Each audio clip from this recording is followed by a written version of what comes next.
Retirement के बाद ब्रजभूषण जी उर्फ पंडित जी के साथ कुछ उल्टा ही हो गया।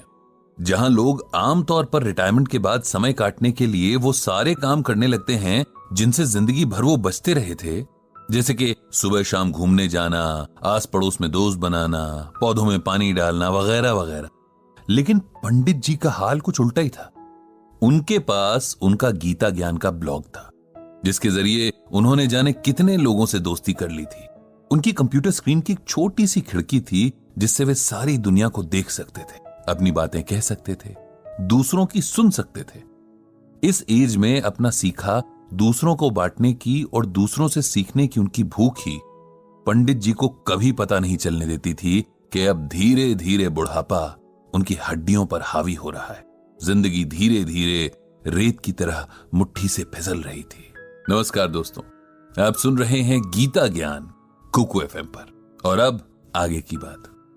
रोज जाने कितने लोग ईमेल के जरिए पंडित जी से अपनी जिंदगी की परेशानियों का हल मांगते, और पंडित जी अपने गीता ज्ञान से हर बार कोई ना कोई ऐसा हीरा निकाल ही लाते थे जो अंधेरी रात जैसी मुश्किल में भी उजाले की किरण बिखेर देता। लेकिन कई बार दूर के लोगों को समझाना आसान होता है, अपने आसपास के लोगों को बिल्कुल नहीं, क्योंकि तब आप भी उनके दुख में दुखी होते हैं और तब उनके साथ आपको खुद को भी समझना होता है, जो कि दुनिया का सबसे मुश्किल काम है। पंडित जी भी कल रात से ऐसे ही एक डिलेमा में फंसे हैं। उनके बहुत खास दोस्त रविकांत दुख की नदी में डूब रहे हैं और पंडित जी को समझ नहीं आ रहा है कि कैसे अपने दोस्त को डूबने से बचाएं। क्या कहें ऐसा कि उनके मन को हिम्मत मिले। कहने जाते भी हैं तो अपना ही गला रुआंसा हो जाता है। रह रह कर बस पुराने वक्त की यादें आंखों के आगे आ जाती हैं।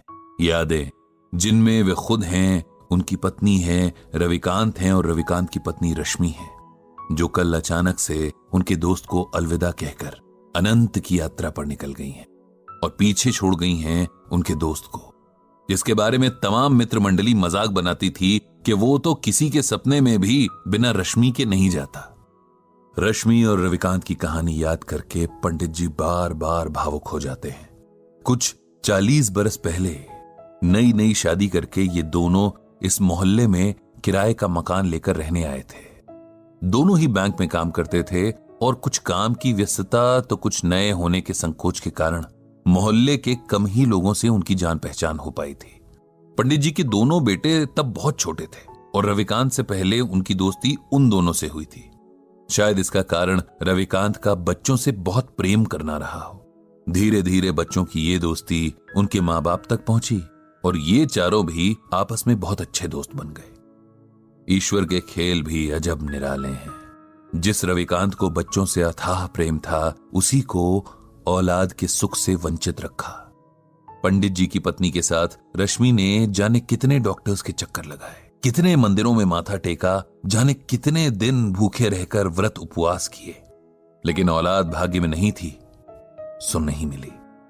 रविकांत ने कभी भी रश्मि के आगे ये जाहिर नहीं होने दिया कि संतान ना होने का उन्हें कोई दुख है, बल्कि वे तो रश्मि को समझाते रहते कि उसे सच को स्वीकार कर लेना चाहिए और एक कमी के पीछे जीवन की बाकी खुशियों को नजरअंदाज नहीं करना चाहिए। हालांकि रश्मि को यह मलाल सदा रहा कि वो मां नहीं बन सकी और वो हमेशा अपनी ममता पंडित जी के दोनों बेटों पर लुटाती रही। समय के साथ दोनों परिवारों की दोस्ती और मजबूत होती गई और हर सुख दुख एक दूसरे के सहारे आराम से निभता रहा। उन दोनों में अलग तरह का प्रेम और समर्पण भाव था। दोनों जहां जाते साथ जाते, यहां तक कि सब्जी लेने भी उनकी पसंद और नापसंद हैरान करने की हद तक एक थी। उनका स्वभाव भी एक जैसा। ऐसा लगता था कि जैसे दोनों की ही पर्सनालिटी एक ही रंग से लिखी गई थी। उनके मन एक ही सांचे में ढाले गए थे। एक दूजे के बिना उन दोनों की कल्पना भी नहीं हो सकती थी। और आज वही जोड़ा टूट गया था। जो अकेला छूट गया था, उसके बाकी बचे जीवन की कल्पना भी अब मन में सिहरन पैदा कर रही थी। किसी तरह बड़ी मुश्किल से रविकांत को सहारा देकर उन्होंने अंतिम क्रिया से जुड़ी विधियां करवाई थी। रविकांत का हाल ऐसा था कि जिसे देखकर पत्थर भी पिघल जाए। उसका विलाप, उसके आंसू देखकर तो मौत के देवता की आंखें भी भर आई होंगी। कभी मजाक में शायद रश्मि ने रविकांत से कहा होगा कि अंत समय में उन्हें गंगा किनारे जलाया जाए और उनकी अस्थियां मां गंगा की गोद में बहाई जाएं। सो उनकी इसी इच्छा का सम्मान करते हुए रविकांत ने पंडित जी से रश्मि को हरिद्वार ले जाने की बात कही और इंतजाम करने का अनुरोध किया। हरिद्वार के पूरे रास्ते जैसे रविकांत बेसुध थे। उन्हें देखकर ऐसा लग रहा था कि मानो ये दुख में डूब जाना चाहते हैं। न उनके उबरने की शक्ति बची थी और न ही इच्छा। रविकांत को कुछ होश नहीं था कि कब लोगों ने जबरदस्ती उनसे अंतिम क्रिया की रस्में करवाई और कब उन्होंने किसी और के सहारे से खड़े होकर रश्मि को अंतिम विदा देकर अग्नि के हवाले कर दिया। उनकी नजरों के सामने बस राख थी, ठंडी और बेजान। इधर अंतिम संस्कार के साथ आए लोगों के लिए पंडित जी ने नाश्ते का इंतजाम करवा दिया था। सब उधर बिजी थे और रविकांत अकेले एक बेंच पर बैठे जाने दुख के कितने गहरे समंदर में डूबे जा रहे थे। दूर खड़े पंडित जी ये सब देख रहे थे। उन्होंने तय किया कि उन्हें रविकांत को इस सदमे से बाहर लाना ही होगा, उन्हें सच को स्वीकार करने का हौसला देना ही होगा, क्योंकि अगर यह अभी न हुआ तो कभी नहीं हो सकेगा। रविकांत के पास जाकर उन्होंने धीरे से उसके कंधे पर हाथ रखा और ऊंची आवाज में भगवद गीता का ये श्लोक पढ़ा। नैनम छिंदन्ति शस्त्राणि नैनम दहति पावकः न चैनम क्लेदयन्त्यापो न शोष्यति मारुतः। जानते हो रविकांत, इस श्लोक का अर्थ क्या है? श्लोक का अर्थ है आत्मा को न औजार काट सकते हैं, न आग उसे जला सकती है, न पानी उसे भिगो सकता है, न हवा उसे सुखा सकती है। आत्मा अजर और अमर है। यह श्लोक श्रीमद् भागवत के दूसरे अध्याय में है, उसी गीता में जो स्वयं भगवान श्री कृष्ण के श्रीमुख से अमृत बनकर बरसी और जिसकी ज्ञान गंगा में भीगने वाला हर मन मोक्ष पा लेता है। रविकांत का ध्यान आज सुनी हुई सारी बातों में बस इसी बात ने थोड़ा सा उसकी ओर खींचा। उन्होंने पंडित जी से पूछा कि उनके सुनाए श्लोक का यहां क्या मतलब है, क्या संबंध है? क्योंकि तुम शरीर और आत्मा का फर्क भूल रहे हो मेरे दोस्त। अपनी प्रिय पत्नी के शोक में तुम इस सच को अनदेखा कर रहे हो कि उसका सिर्फ शरीर नष्ट हुआ है, उसे चलाने वाली आत्मा नहीं, क्योंकि आत्मा तो अजर अमर है। एक शरीर से दूसरे शरीर की यात्रा करती है, एक जन्म से दूसरे जन्म का फेरा लगाती है। जो मिटा वो मिट्टी थी, जो जीवन शक्ति थी वो अब भी वही है, किसी और मिट्टी में जान फूंकने चली गई है। उसके लिए शोक करना बेकार है, ये उस आत्मा का अपमान भी है।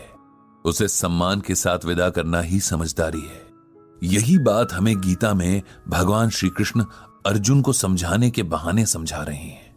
हमारे मोह माया के बंधन हमें सच्चे लगते हैं, लेकिन सच सिर्फ एक है, और ये वही सच है जिसे भगवान श्री कृष्ण ने अर्जुन को बताया है कि आत्मा अजर और अमर है। इसीलिए शरीर के प्रति प्रेम रखना व्यर्थ है। तुम्हारी रश्मि की देह का साथ तुम्हारे साथ बस यहीं तक का था। इस सच को स्वीकार कर लो और उसकी मृत्यु को उसी भाव से स्वीकार करो जिस भाव से उसके साथ को स्वीकार किया था। माता पिता, बेटा बेटी, पति पत्नी, ये सब रिश्ते देह से जुड़े हैं। आत्मा इन रिश्तों से आजाद है। वो किसी अभिनेता की तरह बस किरदार निभाने तक देह में रहती है। किरदार खत्म तो आत्मा भी किसी और किरदार को निभाने निकल जाती है। जो अब तक जिया उसकी अच्छी यादों को समेट लो, वही जीवन की कमाई है। उसी के सहारे आगे का जीवन काटना है। उस आत्मा को प्रणाम करो और खुद को शरीर के मोह से आजाद करो।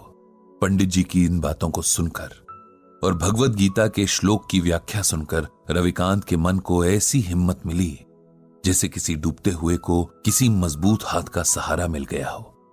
जीवन के लिखे को स्वीकार करने की प्रेरणा ने जैसे उसके डगमगाते कदमों में ताकत भर दी थी। उसने तय किया कि अपनी मर चुकी पत्नी की यादों को सम्मान देते हुए अब उसकी मृत्यु की सच्चाई को भी सम्मान देगा और साथ ही और भी गहराई से श्रीमद् भगवद गीता के ज्ञान को समझेगा।